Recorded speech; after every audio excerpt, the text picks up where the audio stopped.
mbele ya Mungu subhanahu wa ta'ala. Jambo la mwisho, Waislamu, leo kuna baadhi ya Waislamu, hii mada ni refu lakini takatia hapa.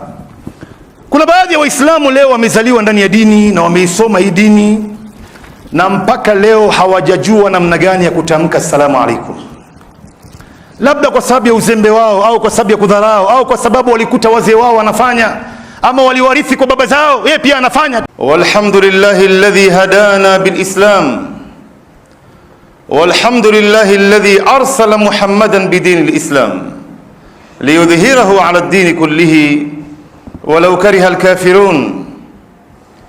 Wa ashhadu an la ilaha illa Allah wahdahu la sharika lah wa ashhadu anna Muhammadan abduhu wa rasuluh Muhammadin sallallahu alayhi wa sallam الذي تركنا على المحجة البيضاء ليلها كنهارها لا يزيغ عنها إلا هالك وعلى آله وصحبه وسلم.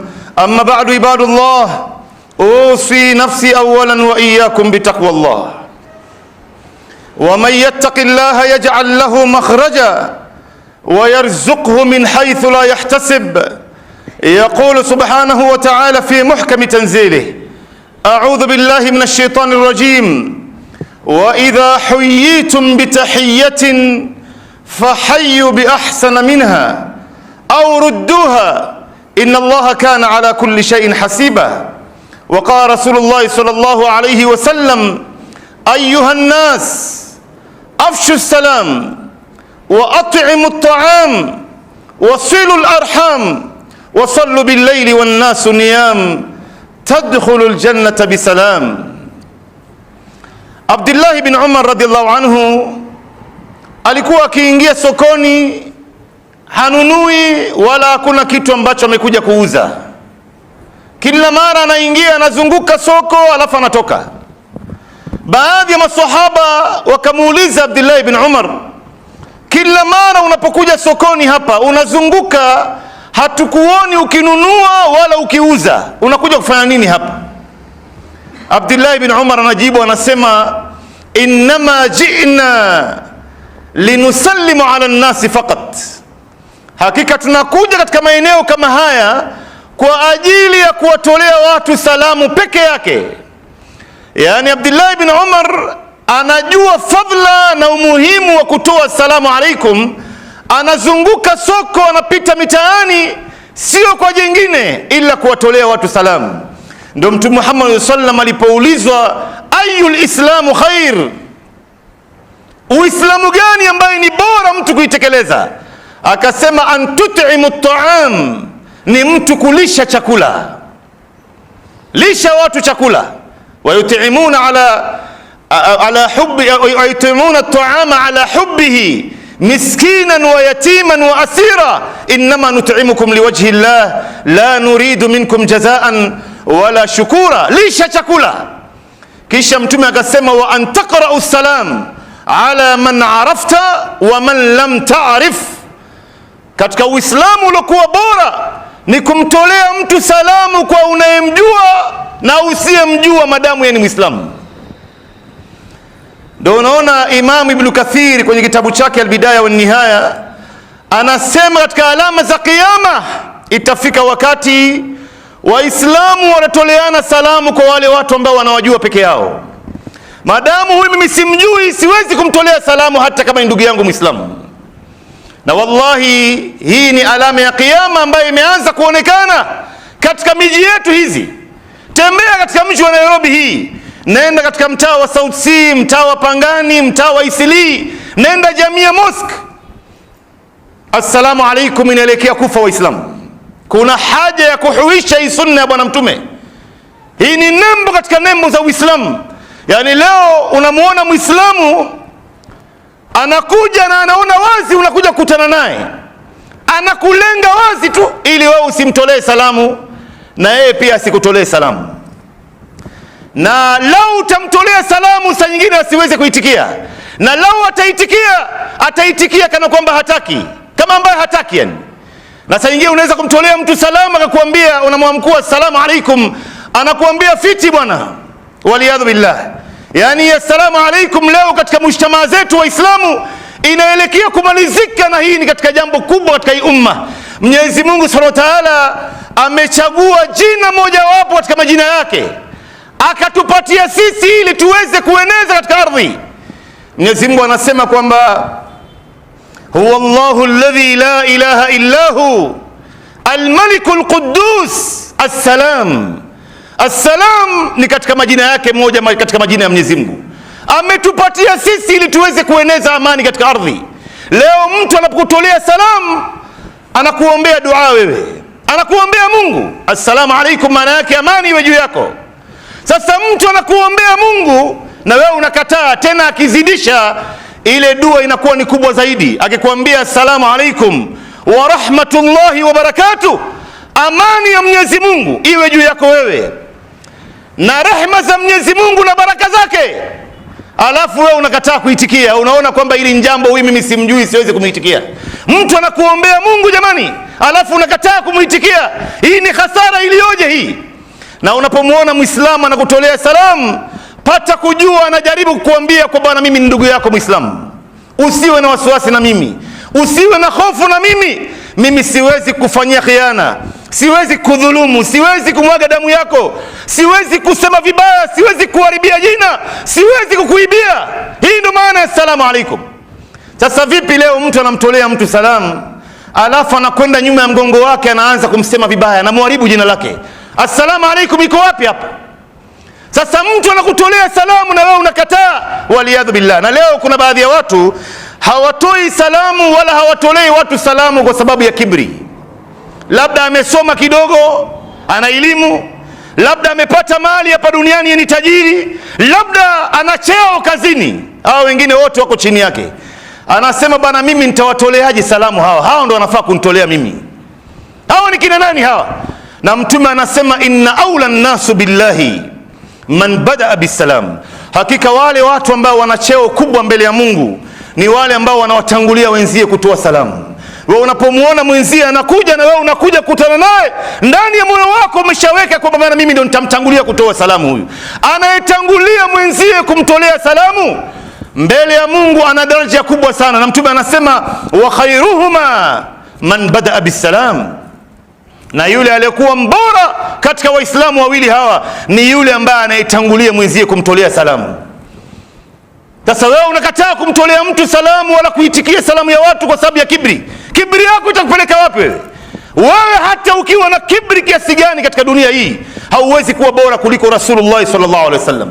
Lakini Mtume alikuwa anakutana na maswahaba, anawatolea salamu, anacheka na wao, anawapa mkono, anawakumbatia.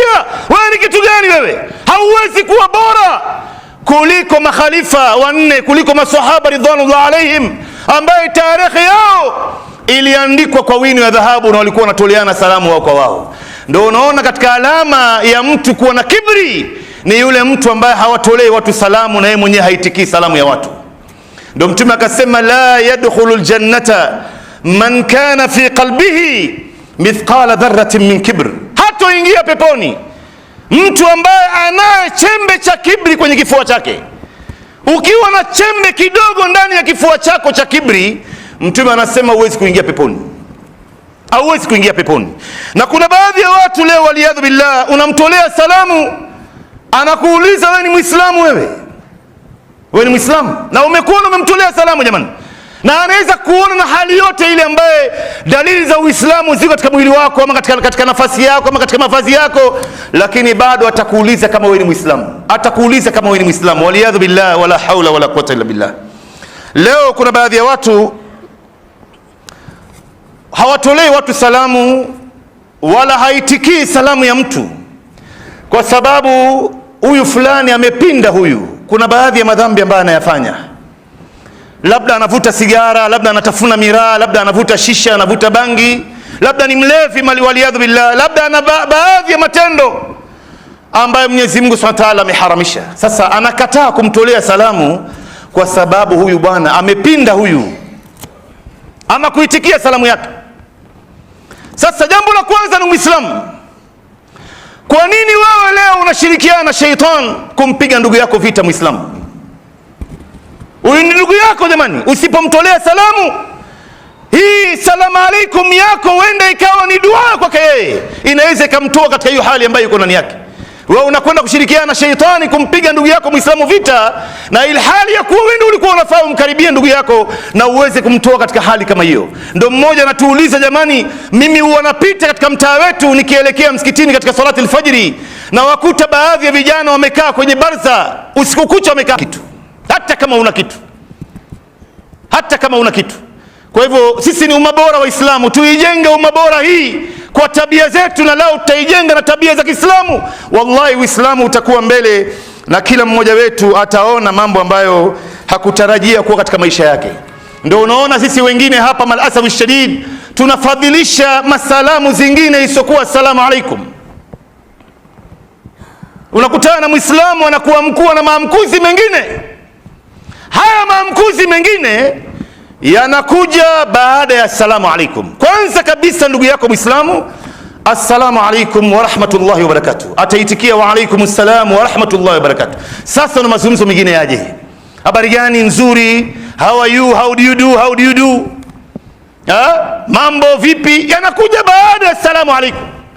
Lakini leo unakuta baadhi ya Waislamu wanakutana wao kwa wao, wanapigiana simu wao kwa wao, hata assalamu alaikum hakuna.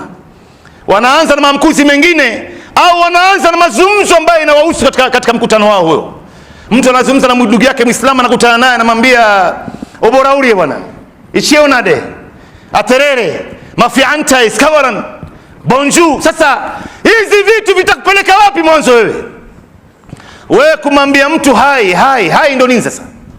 Hai umepata nini hapa duniani? Hakuna kitu, wala akhera hakuna kitu. Unamwambia mtu how do you do, anakuambia how do you do. Maana yake nini kwanza hii?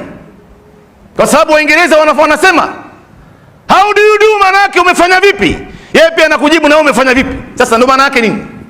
Lakini kwa sababu wazungu wanafanya, sisi Waislamu nayo tunaona kwamba haya ndio maendeleo. Lakini angalia, ukimwambia mtu assalamu alaikum, umemuombea dua, na yeye pia anakuombea dua, na amani inaenea katika ardhi, amani inaenea katika ardhi. Kwa hivyo assalamu alaikum inakuja mwanzo kabla ya maamkuzi mengine, lao itakuwa kuna haja ya kuleta maamkuzi mengine. Ndio unamuona Mtume sallam alipokwenda Madina, alipohama Maka kwenda Madina, maswahaba wanamgojea, hajulikani yuko wapi, yuko katika hali gani, amedhurika au amevuka salama. Walipomuona Mtume wote wakafurahi, na kila mtu alijitokeza, watoto wadogo, watu wazima, wazee, wanawake, wote wakajitokeza, wakaja kumlaki bwana Mtume sallallahu alaihi wasallam. Basi Mtume sallallahu alaihi wasallam akatoa khutba ya kwanza katika mji wa Madina, na hii khutba kwa Kiingereza inaitwa inauguration speech.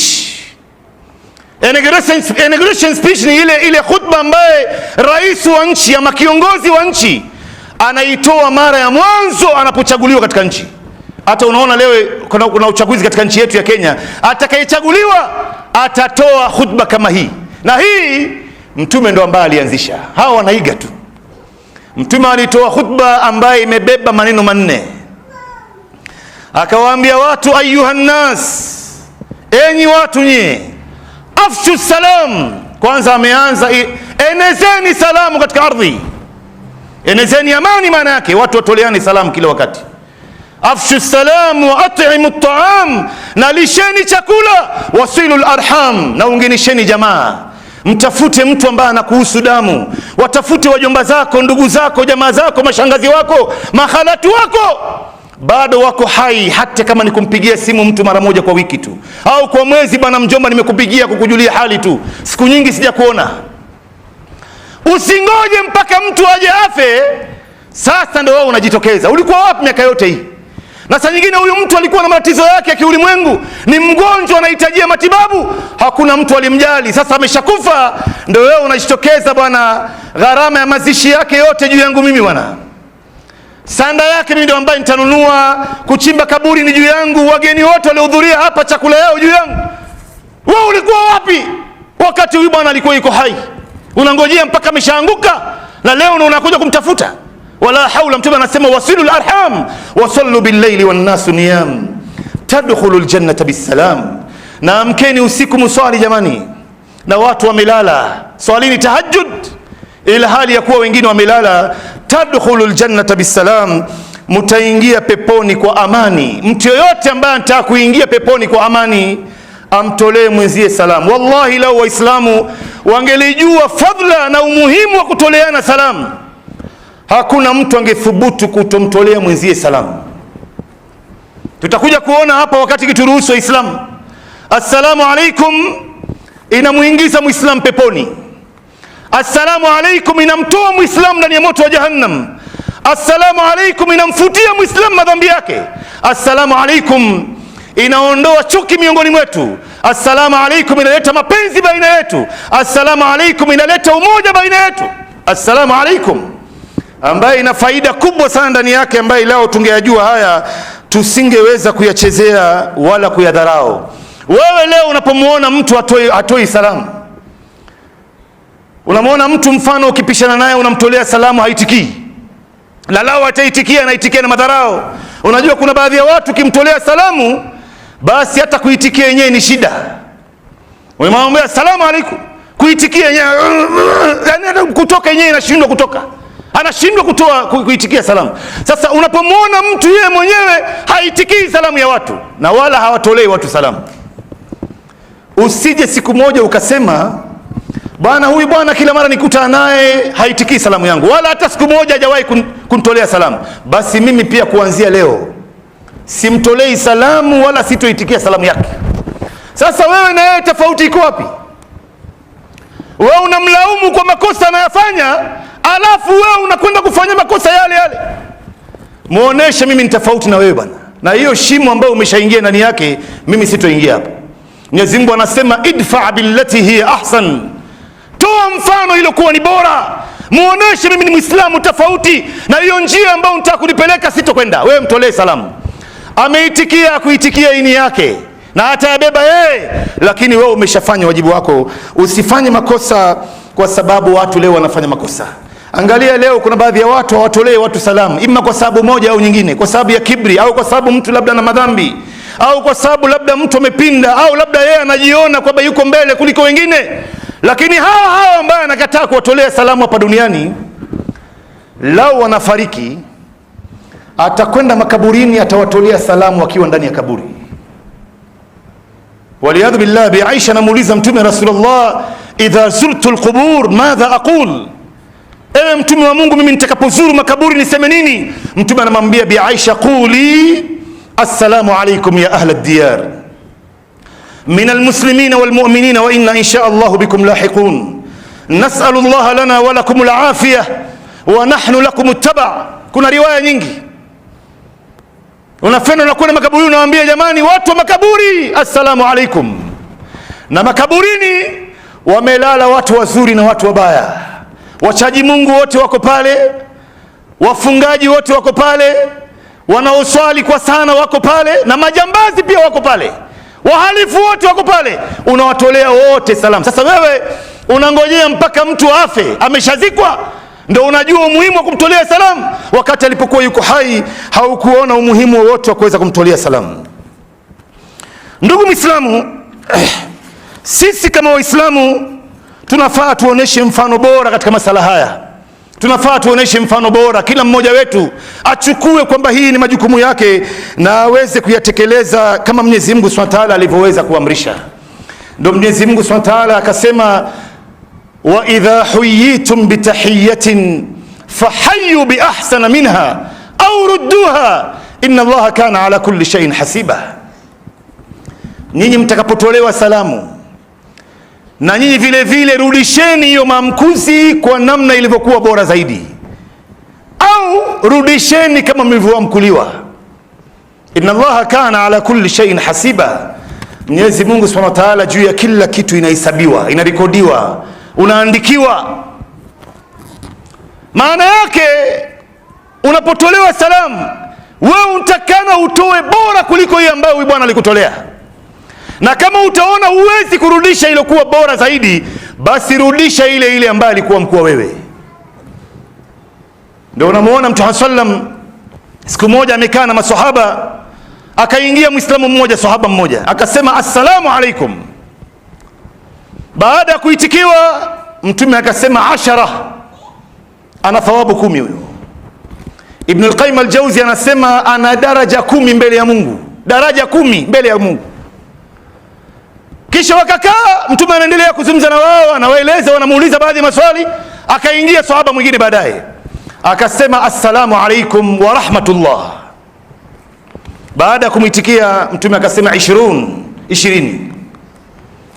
Wakakaa tena, baada ya muda mdogo akaingia mtu wa tatu akasema assalamu alaikum wa rahmatullahi wa barakatuh. Baada ya kumitikia mtume akasema 30, maana yake 30. Maswahaba wakamuuliza mtume, ya Rasulullah, nini hii 10, 20, 30? Mtume akasema unaposema assalamu alaikum unaandikiwa thawabu 10, na unaposema assalamu alaikum wa rahmatullahi wa barakatuh, wa rahmatullah, unaandikiwa thawabu 20, na unapozidisha assalamu alaikum wa rahmatullahi wa barakatuh unaandikiwa thawabu 30. Na hii ni ibada ambayo anayetoa na anayejibu wataandikiwa thawabu kwa namna alivyotoa na kwa namna alivyojibu. Mimi nikikutolea salamu wewe assalamu alaikum, wewe ukajibu wa alaikum assalam wa rahmatullahi wa barakatuh, wewe una thawabu 30 na mimi na thawabu 10. Wewe umepata zaidi yangu mimi. Ndio mtume akasema mnapotolewa salamu itikieni kwa namna ilivyokuwa nzuri zaidi. Ilivyokuwa nzuri zaidi maana yake nini? Mtu anapokuambia assalamu alaikum, mwambie wa alaikum assalam wa rahmatullah, au mwambie wa alaikum assalam wa rahmatullahi wa barakatuh. Hii ndio namna mzuri zaidi kuliko ile ambayo alikuwa mkuu. Lakini mtume Mwenyezi Mungu anasema au rudduha, ama irudisheni namna ulivyoamkuliwa. Amekutolea salam, assalamu alaikum wa rahmatullahi wa barakatuh, itabidi lazima ujibu hivyo hivyo wa alaikum assalam wa rahmatullahi wa barakatuh. Si mtu anakuambia assalamu alaikum wa rahmatullahi wa barakatuh, wewe unamwambia wa alaikum salam, ni makosa. Mwenyezi Mungu anasema rudisha kama alivyokuwa mkuu huyu bwana. Na leo kuna baadhi ya watu unamtolea salam, assalamu alaikum, anakuambia salam.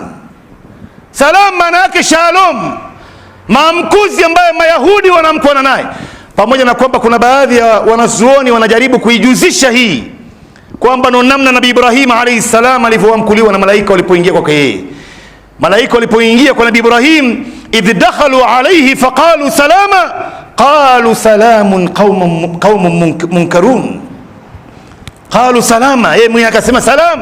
Lakini wa khairul hadi hadi Muhammadin sallallahu alaihi wasallam, uongofu uliokuwa bora ni uongofu aliokuja naye bwana mtume sallallahu alaihi wasallam. Ametufundisha namna gani ya kutoa salamu, namna gani ya kuamkuana, namna gani ya kuweza kurudisha, na namna gani unaweza kuyafanya wakati unapotoliwa salamu. Kisha ndugu Muislamu, unapoingia ndani ya nyumba yako au unapoingia katika nyumba ya mtu, toa salamu. Toa salamu ndio kitu ya kwanza hiyo.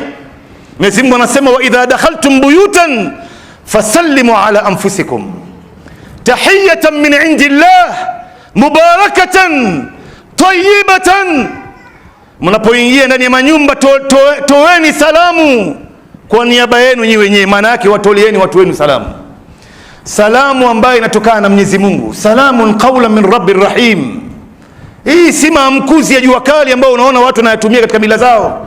Ni maamkuzi aliyoanzisha Mwenyezi Mungu, na akamfundisha Adam alayhi salam, akamwambia Adam, nenda kwa malaika ukawatolee salamu, alafu usikie jawabu ambayo watakwambia. Na hii ndio maamkuzi ambaye kizazi chako, watoto wako wataitumia mpaka kiyama itakaposimama. Adam akaenda kwa malaika akawaambia assalamu alaikum, malaika wakamjibu wakamwambia wa alaikumus salam wa rahmatullahi wa barakatuh. Na ndio hii inaendelea mpaka kiyama itakaposimama. Kwa hivyo tutoleane salamu, na unapoingia ile nyumba yako kitu ya kwanza nitakana utoe salamu. Mtume anasema mtu anapoingia nyumbani kwake kitu ya kwanza anaomba dua ya kuingia nyumbani. Iwe ni nyumba yako isiyo nyumba yako, soma dua ya kuingia nyumbani. Bismillahi walajna wa bismillahi kharajna wa ala Allahi rabbuna tawakkalna, ambapo leo waislamu wengi hii dua haijui. Mtu anaingia ndani ya nyumba, anaingia bila dua, anaingia bila salam, anaingia na sheitan ndani ya nyumba, yeye mwenyewe hana habari. Lakini unaposoma hii dua ukaingia na assalamu alaikum, sheitani wote wanabakia nje, na kama wako ndani ya nyumba watatoroka, wataenda zao nje. Mtume anasema unasoma hii dua, alafu unapoingia ndani ile nyumba unatoa salamu alaikum kwa sauti, unamwambia watu assalamu alaikum. iwe kuna mtu ndani ya nyumba ama hakuna mtu. Mtume anasema toa assalamu alaikum kwa sauti. Sasa utakaposema hii dua na ukatoa assalamu alaikum kwa sauti, wale majini katika wale mashaitani ambao wanaishi ndani ya nyumba, kama ni mmoja atasema na kama ni wengi watasema leo tumekosa mahali pa kulala, hawezi kulala ndani ya nyumba. Hii ni hadithi ya Mtume. Kisha Mtume anasema utakapoanza kula ukasema bismillah, wale majini wanasema la mabita lakum wala asha, hatuna mahali pa kulala leo wala hatuna chakula, kwa sababu hawali chakula ambaye imesema bismillah juu yake. Sasa wewe ukifanya hivi kwa muda wa siku 3, sheitani gani atakaa katika nyumba yako? Ndugu Muislamu, je, ukifanya mwaka nzima? Je, ukiwafundisha watoto wako umri wao wote na mke wako na jamaa zako, sheitani gani atakaa katika nyumba kama hiyo? Pia anasema mtu anaingia nyumbani kwake bila dua, hakuna salamu alaikum, hakuna bismillah wakati wa kula, wale mashaitani wanasema tumepata mahali pa kulala na kuishi na kula. Ndio unaona mtu anapoingia nyumbani kwake anahisi dhiki, hana raha, anamuona mke wake anatisha, anamuona mke wake anamsumbua, hana utulivu ndani ya nyumba yake. Akiwa nje anaona raha sana, kwa sababu anapoingia ndani ya nyumba anaingia na sheitani, na yeye mwenyewe hana habari, yeye mwenyewe hana habari. Ndugu Islamu, naona wakati umeshanikata, lakini tamalizia nukta mbili hapa ambayo ni muhimu. Jambo la kwanza, Mtume sallam anawaambia Waislamu wote kwa ujumla, anasema Mtume sallallahu alaihi wasallam, fawalladhi nafsi biyadihi, na hapa na yule ambaye nafsi yangu mimi Muhammad imo katika mikono yake, ambaye ni Allah subhanahu wa ta'ala, la tadkhulul jannata hatta tu'minu, wallahi hamwezi kuingia peponi mpaka muamini, wala tu'minu hatta tahabbu, wala hamwezi kuamini nyinyi mpaka mpendane. Leo iko wapi mapenzi baina yetu Waislamu? Sasa Mtume anawaambia Waislamu, awala adullukum ala shay'in idha fa'altumuhu tahabbabtum afshu salam bainakum. Je, niwaambieni jamani, jambo ambalo mkilifanya nyinyi mtapendana? Mtume akasema toleaneni salamu baina yenu. Leo namkuta mtu maskini anasimama msikitini, anakuja kuomba hapa maskini, amemtegemea Mungu, ameona niacha niwakimbilie Waislamu, anatoa salamu hapa, hakuna mtu anamuitikia ila wachache miongoni mwetu. Sasa huyu amesimama ametoa salamu, ni wajibu wewe upate kumwitikia. Ukiwa utaamua kumsaidia usimsaidie, hii ni khiari yako, lakini usikatae kuitikia salamu yako kwa sababu amesimama kuomba hapa. Na hii ni makosa kubwa ambayo Waislamu wengi wanayafanya, kwa sababu kutoa salamu ni katika fardhi kifaya na kuitikia salamu ni wajib, ni katika haki ya Muislamu. Mtume anasema haqqul muslim ala almuslim sittun, katika riwaya khamsatun, haki ya Muislamu juu ya Muislamu mwenzake ni 6, katika riwaya ni 5.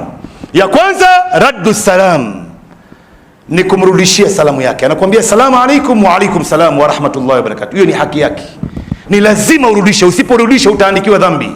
Ndio unaona wewe unapokataa kuitikia salamu ya mtu unaandikiwa dhambi na wewe mwenyewe hujui. Unaona ni mambo ya maskhara tu, lakini kumbe umemnyima haki yake ndugu yako Muislamu bila wewe kuweza kujua. Mawili ya mwisho Waislamu, jambo la kwanza, unapokutana ndugu yako Muislamu, kutana naye na uso mkunjufu wenye bashasha na kucheka na furaha. Si unakutana na mtu waliyadhu billah umekunja uso kama kobe. Kuna baadhi ya watu unakutana naye amekunja uso kama ndimu, hata ndimu ni afadhali tena, hana raha, hana bashasha, hana furaha. Mtume anasema tabassumuka fi wajhi akhika laka sadaqa. Unapokutana na ndugu yako Muislamu na huku unatabasamu, unafurahi, unacheka, hiyo ni sadaqa umeandikiwa. Mtume anasema la tahqiranna min alma'ruf shay'an walau an talqa akhaka biwajhin talqin, usidharau jambo jema hata kama ni ndogo kiasi gani. Hata lau kukutana na ndugu yako Muislamu huku unatabasamu na kufurahi na kucheka, unakutana naye, bwana vipi hali yako bwana, siku nyingi sijakuona bwana, nimefurahi sana kuona, mashallah siku nyingi. Si unakutana na mtu anakutolea salamu, wewe mwenyewe umekunja uso, hucheki, huna tabasamu, huna furaha, itakupeleka wapi hiyo? Kisha unapokutana na ndugu yako Muislamu, ndugu Muislamu, unataka unapokutana naye baada ya kumtolea salamu, ikiwa uko karibu naye, basi ni jambo jema ambaye dini imefundisha umpe mkono. Mpe mkono, kwani kupeana mikono ni katika jambo kubwa sana katika maisha ya Muislamu. Mtume sallallahu alayhi wasallam anasema idha altaqa almuslimani fayatasafaha wanapokutana Waislamu wawili wakapeana mikono, madhambi yao yanafutwa kabla hawajaiacha ili mikono ama bado hawajatengana. Bali Mtume anasema idha iltaqa almuslimani fayatasafaha tahatat anhuma dhunubuhuma kama yatahatta alwaraqatu alyabisa min ashajara. Wanapokutana Waislamu wawili wakapeana mikono, madhambi yao yanadondoshwa kama inavyodondoka matawi ya mti iliyokauka kutoka juu ya mti. Yani wewe leo unapokutana na ndugu yako ukampa mkono, madhambi yenu yanadondoshwa hapa, nyinyi wenyewe hamna habari. Hebu kidogo simama shaka kwa faida tu. Unajua, unapokutana na ndugu yako Muislamu, jambo la kwanza ukutane naye kwa uso mkunjufu wenye furaha na kucheka, au sio bwana? Salamu alaykum. Salam. Vipi hali yako bwana?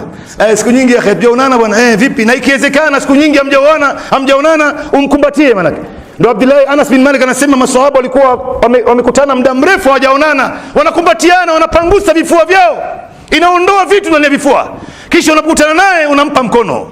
Hii mkono kila ikikaa hapa ndio bora kwenu nyinyi. Sallallahu anasema Mtume kwanza alikuwa hatoi hii mkono mpaka huyu bwana aitoe, na kile ikikaa hapa ndo madhambi yenu yanadondoshwa hapa, nyinyi hamna habari, yanadondoshwa, hamna habari nyinyi. Kisha umpe mkono tena ushike sawa sawa, maana yake nimefurahi, naona kitu, kuna nguvu, kuna afya hapa na furaha yote. Yani si leo wewe unakutana na ndugu yako Muislamu, kwanza unakutana naye salamu alaykum, salamu alaykum, unampa mkono kwa mbali, hata kukaribia hapo utakumkaribia. Na leo mambo ya corona haya yametokea na mingineo, assalamu alaykum, yani unapiga ngumi yani huyu bwana mimi siwezi kumpa mkono lakini leo nitatoa pesa mfukoni nitampatia, atachukua. Na pesa ndo mbaya zaidi kuliko mkono. Mkono tumetawadha, tumesanitize, pesa imezunguka kwa watu wangapi hata ije mfikie huyu. Mimi nikitoa pesa hapa atachukua, lakini mkono wangu ataogopa. Hata kuna wengine unampatia mkono kwa kibri. Sasa kuna watu wa kibri naye wapo, wamejaa tu. Unampa mkono, hebu leta mkono shekhi, anakupa nusu. Maana yake wewe kamili haufai bwana, wewe hufai kupewa kamili, wewe ni mtu wa nusu. Na wengine wanamkuana hivi, hivi. Hii hakuna, hii wanasema wanazuoni, hii hakuna. Kumsalimia mtu mpe mkono unaonyesha nguvu. Na wengine wanamkumbatia na ndugu yake Muislamu, anamkumbatia kwa mbali na yeye hata hapo afiki hapa.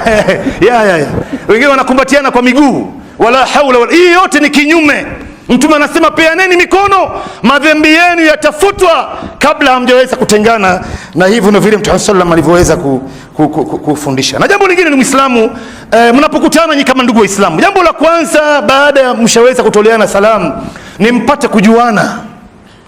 Mnaswali katika msikiti mmoja muda mrefu, mnaishi katika mtaa mmoja, kila mara mnaonana mtaani, assalamu alaykum, salam mara 2 3. Msimamishi ndugu yako Muislamu, mwambie bwana mimi naitwa fulani. Yeye atakwambia bwana mimi naitwa fulani, mimi naishi mahali fulani, nafanya kazi mahali fulani, mimi ndugu yangu ni fulani. Ala, ule mimi namjua bwana. Huu ndio Uislamu. At-ta'arruf awalan ya ikhwata al-iman, kujuana, introduction ni jambo la kwanza ewe ndugu Muislamu. Ndio unaona wametaja baadhi ya wanazuoni katika athari imepatikana, ukimwona Muislamu na alama 3, hizi ni alama za mtu kutoka mashambani, hata kama amezaliwa town.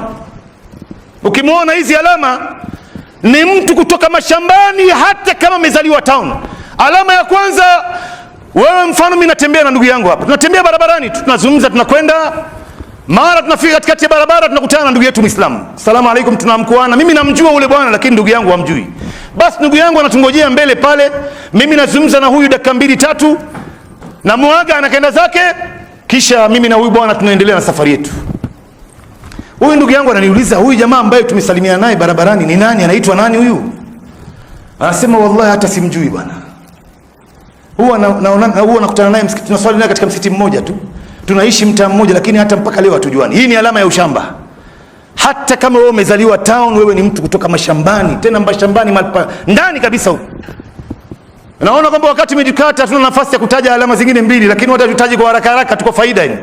Alama ya pili ni wewe, mfano leo umekwenda ugenini, umealikwa, wewe ni mgeni, ama umeshukia kwa mtu, yule mwenyeji ulioshukia kwake, kama ilivyokuwa wajibu, lazima akukirimu. Mtume anasema man kana yu'minu billahi wal yawmil akhir falyukrim dhaifa, mtu yoyote ambaye anamwamini Mwenyezi Mungu na siku ya mwisho amkirimu mgeni wake. Tena siku hiyo mfanyie kitu yote kizuri mpaka mwenyewe aone raha. Ukiweza kumchinjia, mchinjie, mweke mahali pa juu, ale afurahi. Sasa huyu mwenyeji anataka kumkirimu huyu mgeni, na huyu mgeni anakataa. Mwenyeji anamwambia watu wake, jamani, mchinjieni kuku huyu jogoo. Huyu mgeni anasema mimi nitakula sukuma wiki tu bwana. Mwekeni, mtandikieni kitanda, talala juu ya kitanda. Huyu tena ile ya gorofa anasema hapana bwana, mimi nitalala kwenye mkeka hapa chini. Mpikieni chai ya maziwa ya ngamia nzito, anasema mimi nitakunywa chai ya sturungi tu bwana. Mnulieni soda ya Fanta, anasema hapana, mimi nitakunywa maji tu. Sasa wewe mwenyeji anataka kukirimu, wewe unakataa. Wewe si kama mshamba ni kitu gani? Wewe ni mshamba kuliko watu ambao wametoka mashambani. Na alama ya tatu ni mtu ambaye anamuingia mke wake kama mnyama. Kuna baadhi ya watu wanakula baadhi ya vyakula huku town, wanakwenda katika baadhi ya mahoteli, anakula wali wa nazi kwa nyama nzito ya ng'ombe. Anakuja nyumbani na mashahawa zake, hajaoga, hajapiga mswaki. Akiingia tu anamwambia mke wake alala hapo. Haiendi hivyo bwana. Hii ni alama ya ushamba bwana. Hii kitendo cha ndoa ni ibada ambayo watu wanafanya, itakana maandalizi hasa. Tena siku hiyo ndani ya hii nyumba mwanamke anashtaharisha na mume naye anashtaharisha. Watu wanajulishana mapema manake. Siku hiyo ukiona hii chakula imepikwa, pata kujua leo kuna kazi ya kufanya hapa ndani ya nyumba. Imepikwa muhogo wa nazi kwa samaki ya papa kavu na pilipili yake na kachumbari yake na achari yake, jua leo kuna kazi hapa. Ingia ndani ya, ukiingia nyumbani umeshatoa salamu, umeomba dua, umejulia hali, nenda bafuni, oga, piga mswaki mpaka kwenye ulimi huko mwisho, paka mafuta nazi, paka marashi, vaa nguo iliyokuwa nzuri, na mke wako naye anajifukiza udi. Hii ni kitendo cha ibada, si kitu inafanya ovyo ovyo tu. Si wewe leo unakwenda kula kashata kwa chai ya rangi, utatekeleza vipi haki za watu jamani? Mke atakukimbia huyu, alafu baadaye utakuja kusema angalia wanawake wakai na watu. Kumbe wewe mwenyewe ndio huli sawa. Kula siku hiyo, kula za sawa, ushibe, ujue leo kuna kazi ya kufanya hapa. Na hii ni ibada miongoni mwa ibada iliyokuwa kubwa mbele ya Mungu Subhanahu wa Ta'ala. Jambo la mwisho, Waislamu, leo kuna baadhi ya Waislamu, hii mada ni refu lakini takatia hapa. Kuna baadhi ya Waislamu leo wamezaliwa ndani ya dini na wameisoma hii dini, na mpaka leo hawajajua namna gani ya kutamka assalamu alaikum. Labda kwa sababu ya uzembe wao, au kwa sababu ya kudharau, au kwa sababu walikuta wazee wao wanafanya, ama waliwarithi kwa baba zao, yeye pia anafanya tu. Labda ikiwa kuna mtu amesilimu, au ni mtu ambaye ni tabu, yeye ana kigumizi, ulimi wake ni mzito, anashindwa kutamka baadhi ya herufi, hapa atasamehewa mtu kama huyu, hana matatizo. Leo kuna baadhi ya watu wanaposilimu anashindwa kutofautisha baina ya herufi katika hii dini. Mfano katika Qur'an anashindwa kutofautisha baina ya ain na ghain, baina ya ha na ha, baina ya ta na ta, baina ya qaf na kaf. Zote anashindwa kutofautisha baina ya ta na ta. Sasa huyu sheria itampa udhuru. Lakini wewe ambao umezaliwa ndani ya dini, ni wajibu kujifundisha assalamu alaikum, ukaitamka katika njia iliyokuwa sawa, kwa sababu ni ibada na ni dua unamuombea mtu. Leo unakutana na ndugu Muislamu anakuambia sarara reko. Sasa sarara reko ndo nini? Nini maana yake hii? Au mtu unakutana naye anakuambia salam alaikum. Salam alaikum ndo nini sasa? Salam, assalamu alaikum, sio salam alaikum. Au wengine salam alaikum. Salam alaikum ndo nini sasa? Wewe umeirithi kwa baba yako, wewe unakuja kuyafanya, wala hujali kwamba hii ni kitendo cha ibada hichi. Mungu anataka uitamke inavyotakana kutamkwa, na wewe warekebishe na wenzie. Mwenyezi Mungu anasema wasiqa alladhina ittaqaw rabbahum ila aljannati zumara hatta idha ja'uha وفتحت أبوابها وقال لهم خزنتها سلام عليكم طبتم فادخلوها خالدين. سلام عليكم. Na siku ya kiyama Mwenyezi Mungu anatuamkua kwa assalamu alaikum. Tutamjibu Mungu, tutamwambia wa alaina wa ala ibadullahi salihin. Aqulu qawli hadha fastaghfirullah li wa lakum wa lisairil muslimina min kulli dhanbin fastaghfiruhu innahu huwal ghafurur rahim wa huwal barrul karim.